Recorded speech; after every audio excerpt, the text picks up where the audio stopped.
Welcome to Talking Heads on USA Global TV, starring the one and only wonderful Dr. Jacqueline.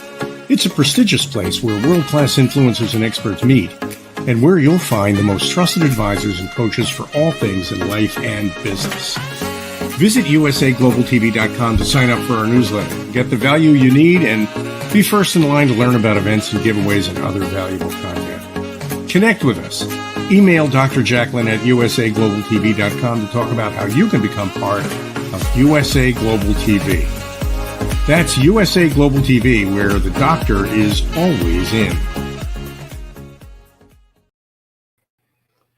Hi, Red O'Laughlin here on Talking Heads for the USA Global TV and Radio Network. Today we're on part 2 of 6-part post-pandemic planning for better health. We've all been in this pandemic mode now for a while. We're starting to see it wind down.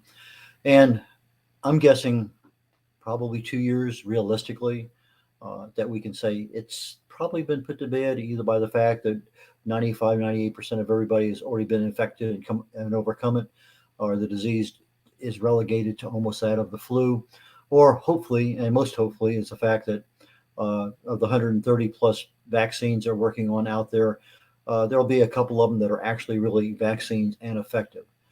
So with that being said, let me see if we can pull up this first slide. And how do I get that? Okay, there we go. And introduction. Red O'Laughlin, USA Global Radio and TV. The primary thing I want to get across today is I'm a researcher. I am not a doctor, never been part of a medical field, pharmaceutical, anything. I research. My first love was chemistry long before I met my wife of 54 years. I research the human body at the cellular level. I look for cause and effect relationships. You get at the cellular level, chemical reactions happen. Sometimes this one produces this one, produces that one, produces that one, and then all of a sudden you have a problem. Well, if you want to stop the cascade from happening, there are things that can be done. Sometimes just slow it down, sometimes stop it.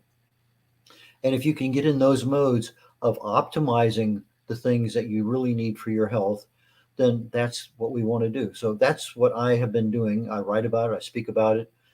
My blog site, red.olaughlin.com, has almost 1,500 blogs. Literally almost every one of them has to do with health and wellness. My niche is longevity. I have a couple of books that I've written in that area. But so we're talking now about post-pandemic planning. What do we do? What's critical? Where do we start? Is there any real cost associated with it, whether it's money or time? And probably more importantly, for what we need to look at is, are the things that we're doing aligned with the goals and the goals that we have? Is that really the true goal that we want to have? That's going to be down the road a little ways, but let's go ahead and jump in. And it's interesting. I take a look at these slides every week. The slides are the exact same size, font, everything, but somewhere in the transition between putting them up for a view on TV. Sometimes the slides grow like this. Sometimes they shrink. This one shrunk. Doesn't matter. We'll get through it. But realistically, there are so many places to start. If you just went ahead and did a Google search, what do professionals think is important for post-pandemic health?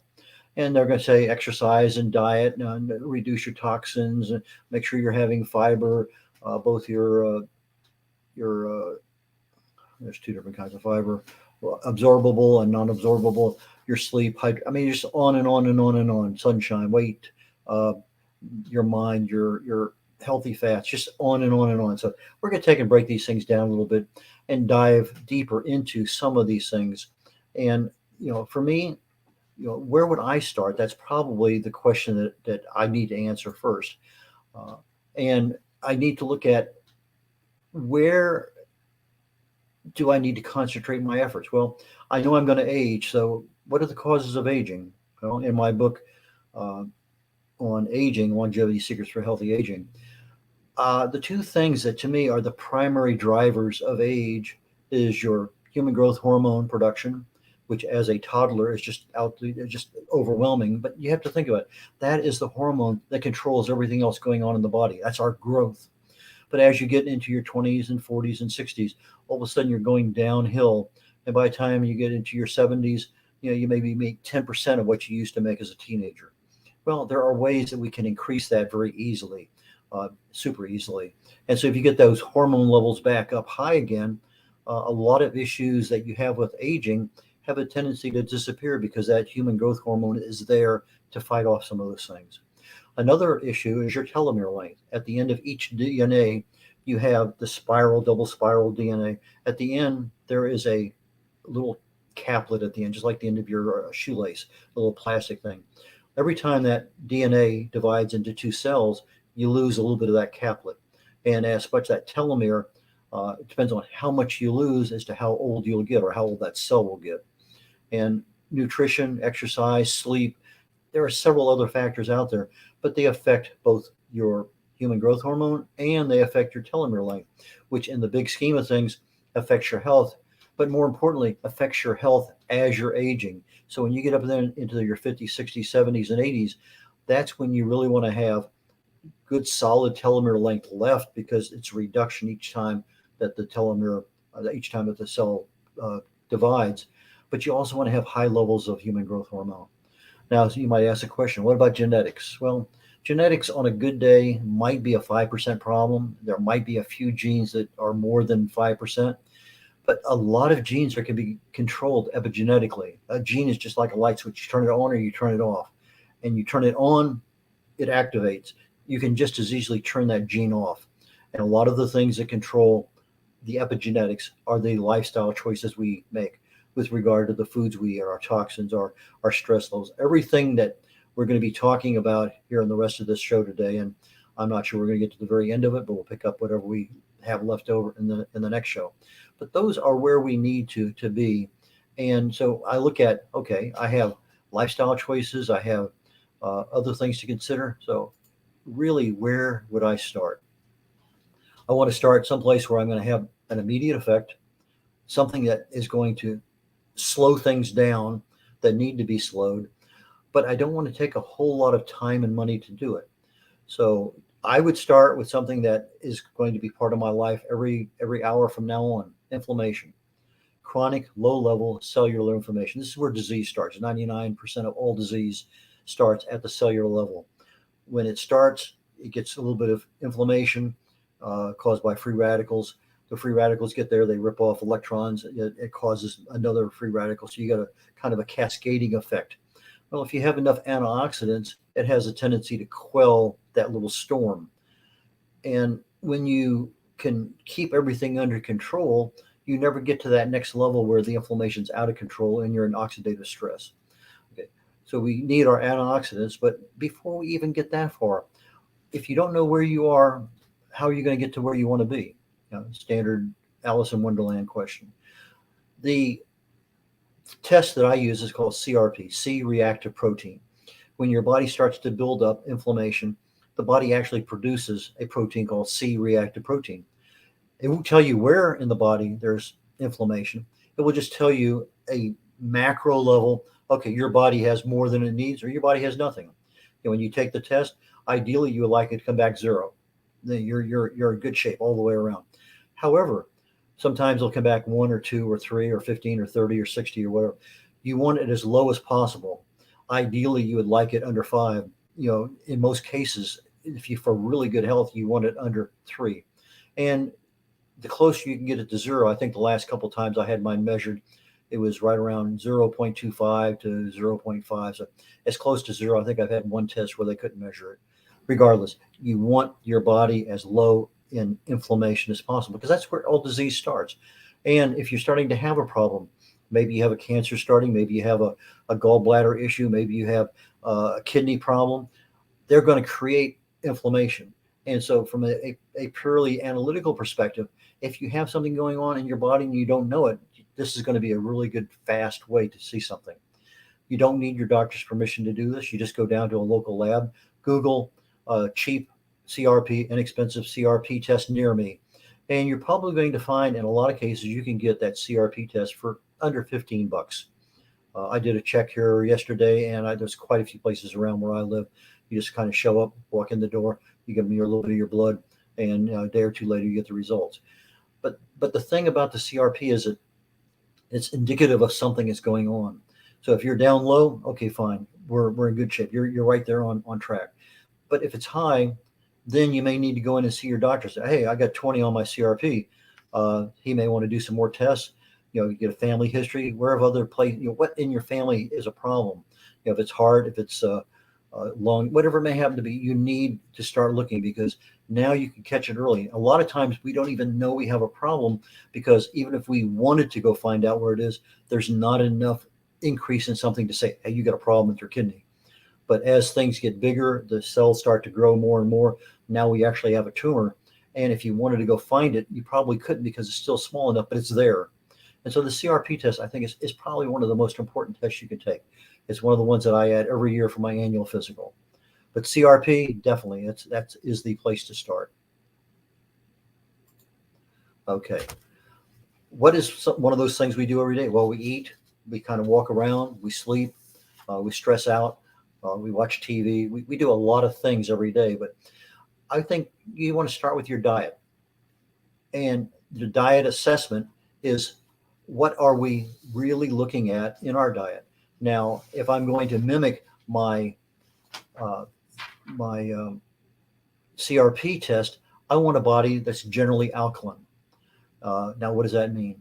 If you measure on a scale, what's called pH, little p, capital H, zero, actually, 0 to 14. 7 is neutral. 7 should be like tap water, but that used to be just absolutely nothing either way.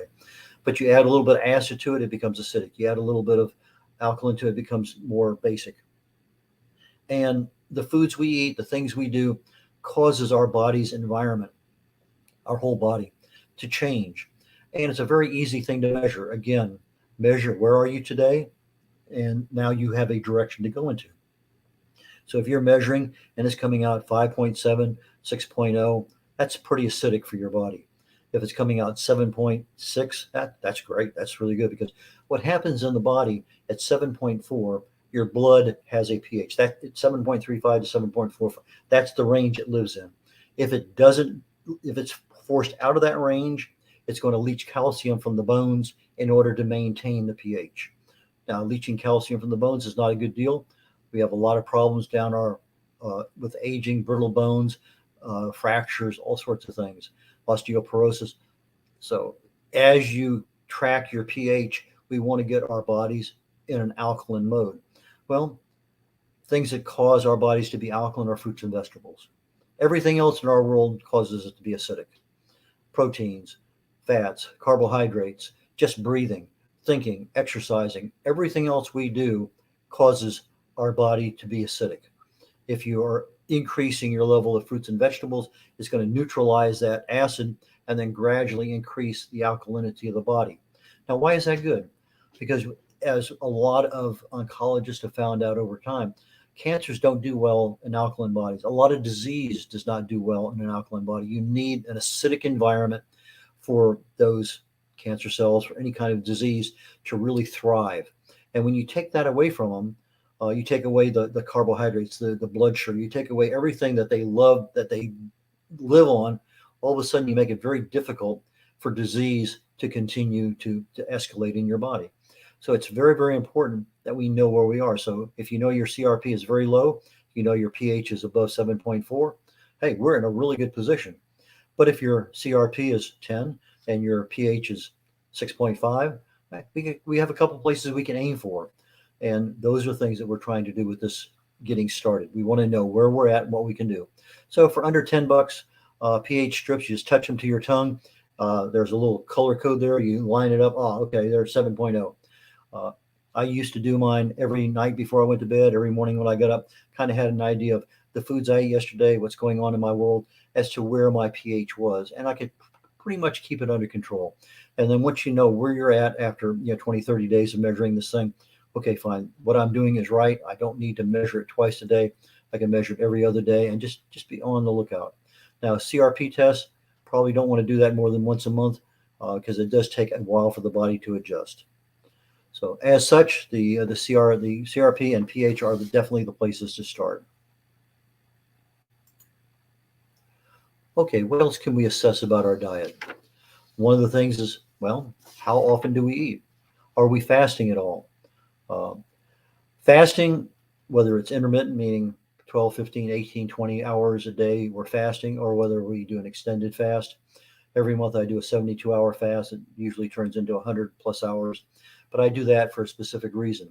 That is to basically reset my immune system back to zero.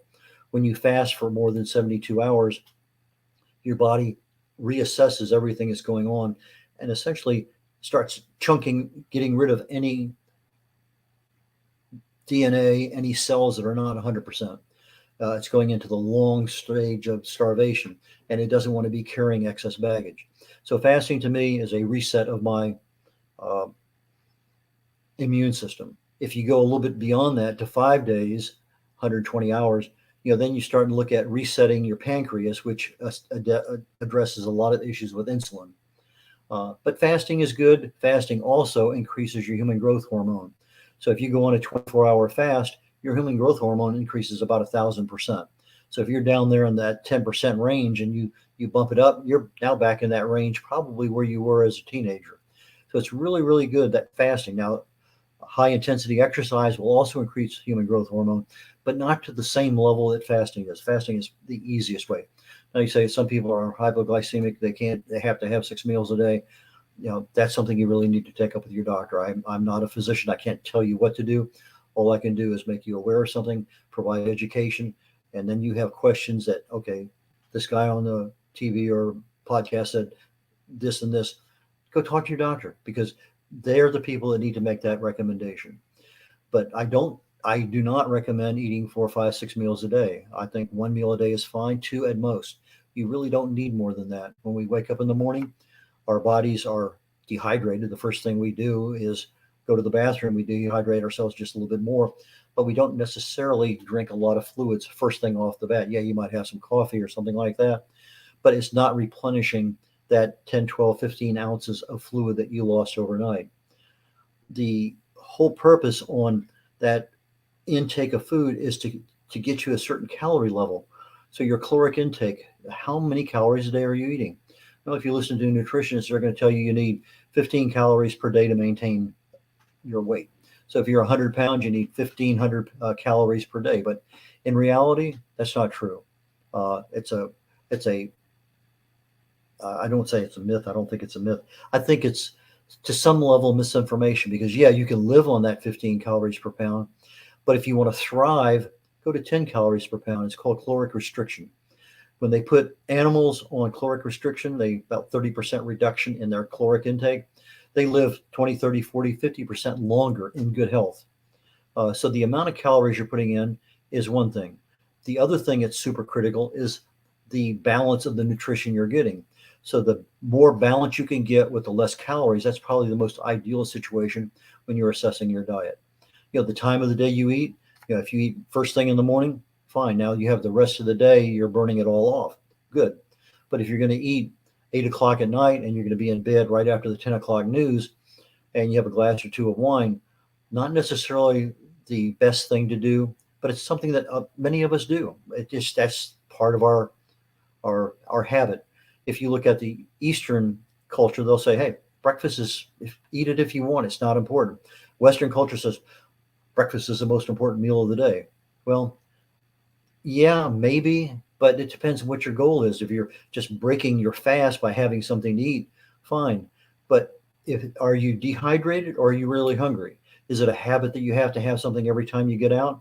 Now, years ago, when they used to go out and chop down trees for 2 hours before sunrise or whatever, you needed the extra morning breakfast because you needed the calories. Nowadays, you're driving in a car to work or you're going upstairs to your office. We're not necessarily in the same environment that we used to be in. So the time of the day is really, really critical with regard to what we're eating. If you're on a 18-hour and 8 and 6 hour, 6 hours of eating, 18 hours of not eating, then you need to kind of figure out where that intermittent fast start and end. So if you're going to say, I'm going to end my fast at 6 p.m., back up, 10 a.m. in the morning, or 12 noon, I guess. 12 noon would be your 12 noon to 6 p.m. would be the time of the day you eat. So your first meal would be your lunch, your last meal would be your dinner, and that gives you plenty of time to digest that food before it has an impact on your quality of sleep. The source of foods. Are you eating organic foods? Are you eating stuff out of cans, out of jars, out of boxes. All those things have a factor in how we're actually eating everything we're doing. So the source is very, very critical. Uh, 5 years ago, I was probably not eating near as many, well, maybe 6 years ago, because when my wife came down with breast cancer, we started looking at eating more healthy. We found out that I'm eating less, but I'm eating higher quality foods. And before inflation hit, I was probably eating it for about the same price. So when I go to the store, most of my time is spent in the fresh food area. I look at meats that don't have any preservatives, added colors, and, injections. I look for the freshest, wholesomest, non-GMO foods that I can buy, and that's what I specialize. That's everything I get. Now, yeah, will I get a jar of this or a can of that? Yeah, it's not necessarily everything, but that's where I want to focus most of my time. Okay, what about fiber? I mean, if I'm eating something and it's all mashed potato and gravy and meat, am I getting the fiber I need? Fiber keeps everything going through the system real well.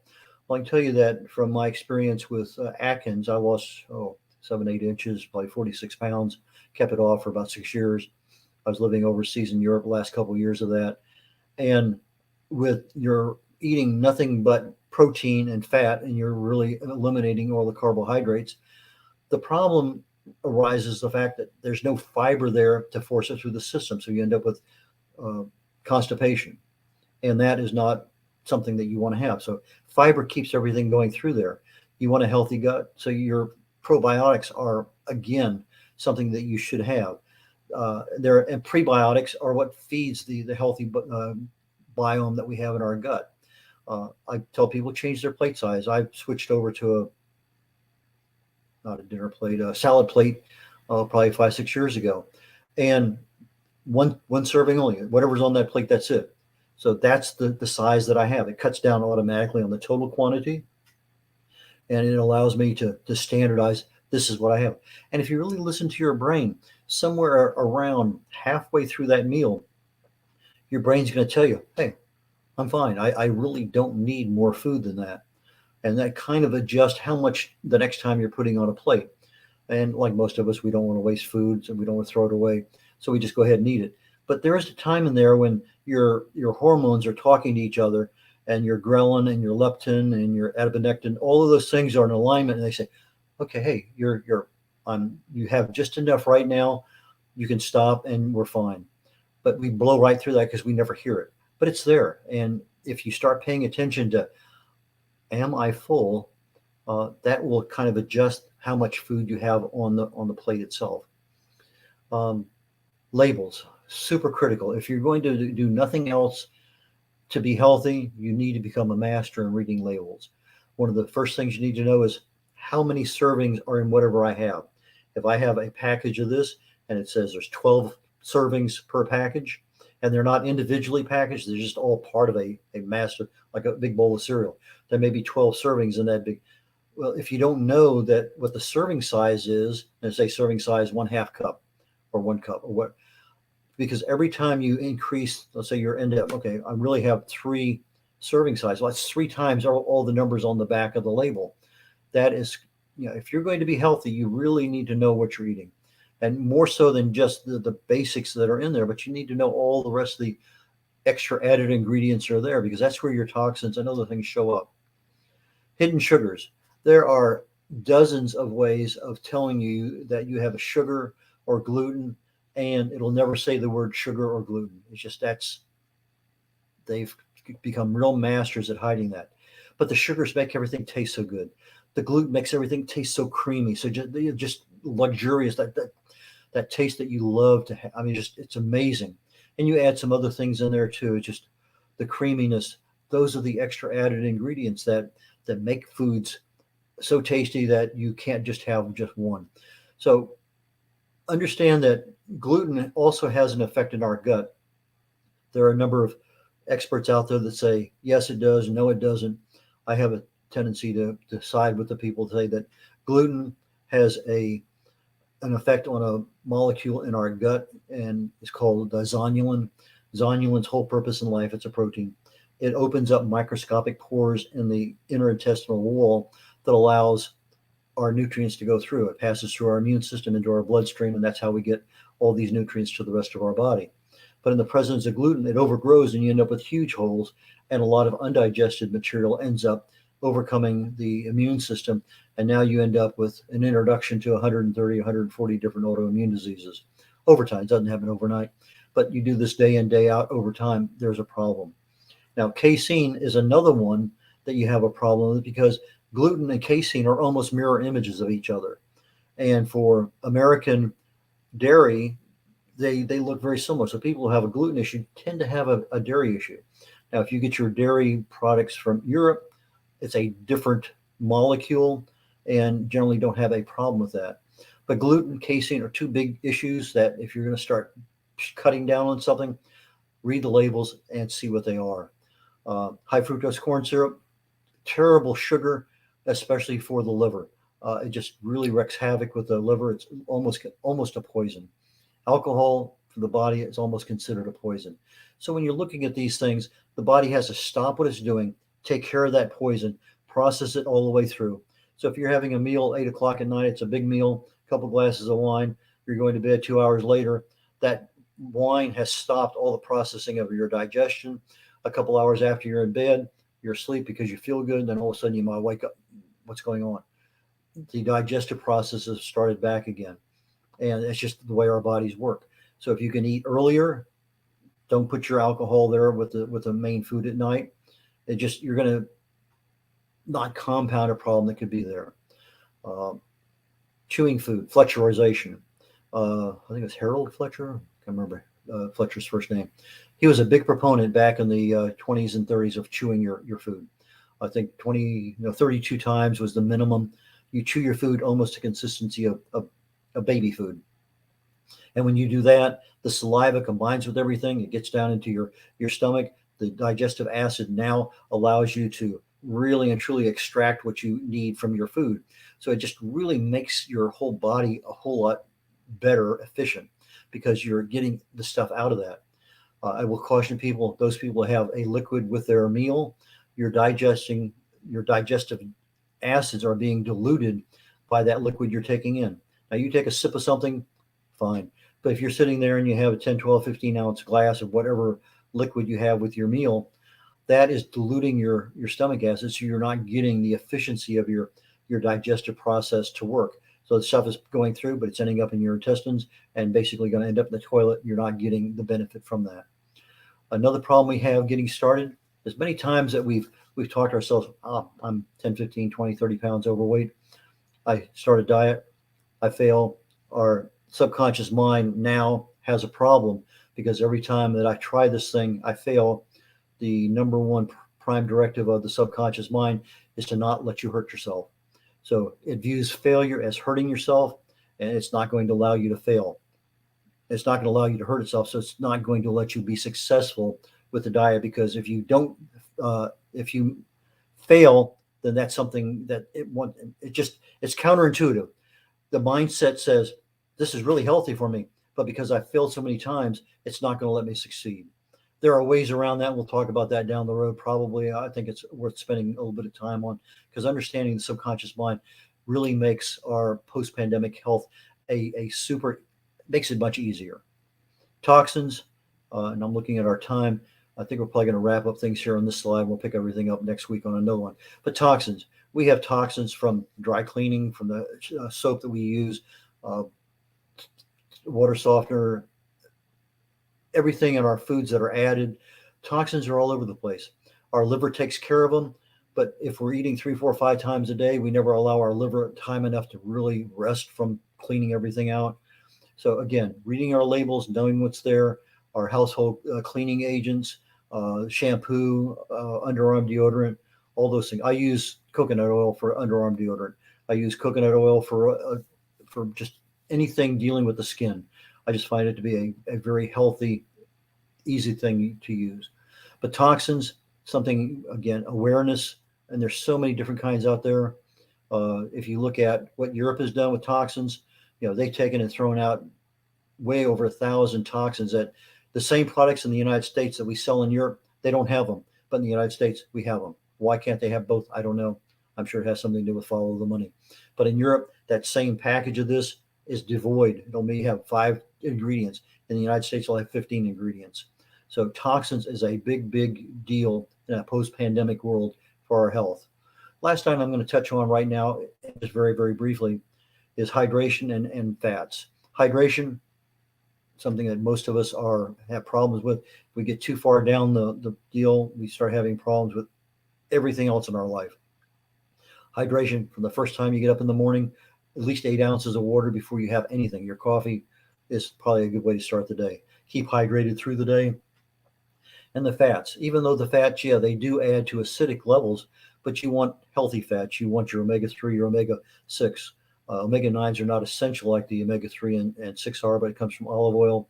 And it's a good fat. I like medium chain triglycerides like your red palm oil or your coconut oil. Those are fats that, even though they're saturated, they're plant fat, and they actually help the body significantly.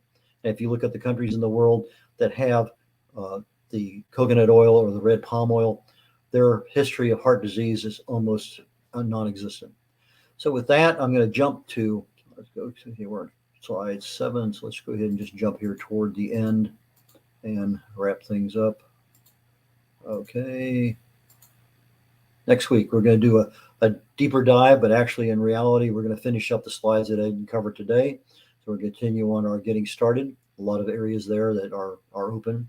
And I would expect people start on something that's easy, something that you know you can do for the next 21, 30 days without a problem. A salad plate, does it get any easier than that?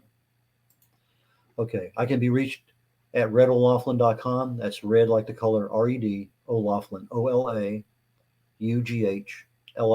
So red.olaughlin.com. All of my contact information is there. My book, Longevity Secrets for Healthy Aging, goes into the 2 primary causes of aging and what you can do about it. You can accelerate or decelerate your aging processes.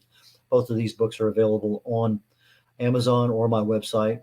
The Joy of Ageless Health, I go into the 6 or 7 things: your stress, your toxins, radiation, inflammation, infection, diet, expectations, all those things that cause disease to grow in the body and what you can do about it. So those are 2 books that I strongly recommend. And at this point in time, our Talking Head program is over for today, and we will pick up next week on slide 8 and continue on getting started. Again, on the USA Global TV and Radio Network Talking Heads program, this is Red O'Laughlin signing off.